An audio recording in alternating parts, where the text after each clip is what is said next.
இங்கே எத்தனையோ மக்களில் அந்த முன்னுக்கு வரணும், நம்மளும் தொழில் நல்லா செய்யணும், நாணயமாக செய்யணும், இந்த இடம்னா வர்த்தகத்துக்கு பேர் போனது அப்படின்னு எத்தனையோ நல் பேர் சம்பாதிச்சிருக்கிற அந்த ஏரியாவில் அடுத்த 20 வருஷம் 22 வருஷத்துக்குள்ளே 2047க்கு முன்னே நல்ல முயற்சி நல்ல திட்டங்கள் மூலமாக இந்த மாவட்டங்கள் எல்லாத்தையும் முன்னுக்கு எடுத்துகிட்டு வரணும். அதுக்கான முயற்சியில் நம்ம எல்லாரும் ஈடுபடுவோம்.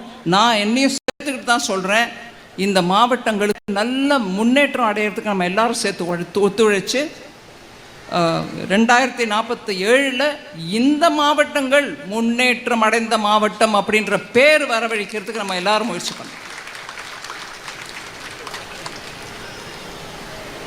நான் ஜிஎஸ்டியை பற்றி நிறைய பேசணும்னு நினச்சேன். இப்போ டைம் இல்லை, அதனால் நான் அதோடு நிறுத்திக்கிறேன். இந்த முறை ஜிஎஸ்டி சீர்திருத்தங்கள் நேற்றுக்கு பேசும்போது ப்ரொஃபஸர் ஸ்ரீனிவாசன் அவர்கள் சொன்னார், இது சீர்திருத்தம், அதாவது ரிஃபார்ம் இல்லை, இது ரெவல்யூஷன் அப்படின்னார்.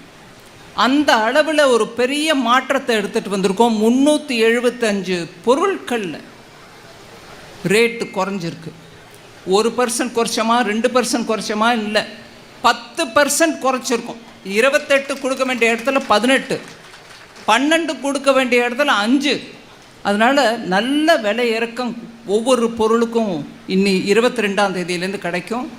அதில் மக்கள் நீங்கள் எல்லாரும் கூட சேர்ந்து மத்திய அரசின் மூலமாக வரி குறைப்பு கிடச்சிருக்கு. அதில் ஜிஎஸ்டி கவுன்சிலர் இருந்த எல்லா மினிஸ்டரும் சேர்த்து ஒத்துழைச்சு அந்த ஜிஎஸ்டி ரிடக்ஷனை மக்களுக்கு சேர்ப்பிக்கிறதுக்கான முயற்சி நடந்துகிட்ருக்கு. நீங்கள் எல்லாரும் அதில் பங்கேற்று மக்கள் எல்லாரும் அதில் வரக்கூடிய ஆதாயம், அதாவது ஜிஎஸ்டி, ஹிந்தியில் ஜிஎஸ்டி பச்சத் அப்படின்னு ஒரு ஸ்கீம் ஒரு பேர் கொடுத்து நடத்துகிறாங்க.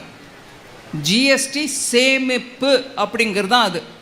ஜிஎஸ்டி வரி குறைப்பால் வரக்கூடிய சேமிப்பு உங்கள் கையில் மிஞ்சிற பணம், அதை உங்கள் குடும்ப நலனுக்கு உபயோகிச்சுக்கோங்க, சேமிப்பாக வச்சுக்கோங்க. இல்லை 22ஆம் தேதியிலேருந்து அதை வேறு விதமாக உபயோகிக்கிறதுக்கு நீங்கள் எல்லோரும் அதில் கலந்து கொண்டு இந்த ஜிஎஸ்டி ரிஃபார்ம், இந்த ரெவல்யூஷனை மோடி ஐயா நம்மளுக்கு கொடுத்த தீபாவளி பரிசாக எடுத்துக்கிட்டு நம்ம நாட்டு முன்னேற்றத்துக்கு எல்லாரும் வழிவகுக்கணும் அப்படின்ற ஒரு வேண்டுதலுடன் எனக்கு இந்த வாய்ப்பு அளித்ததுக்கு ரொம்ப நன்றி. எல்லாருக்கும் மிக்க நன்றி.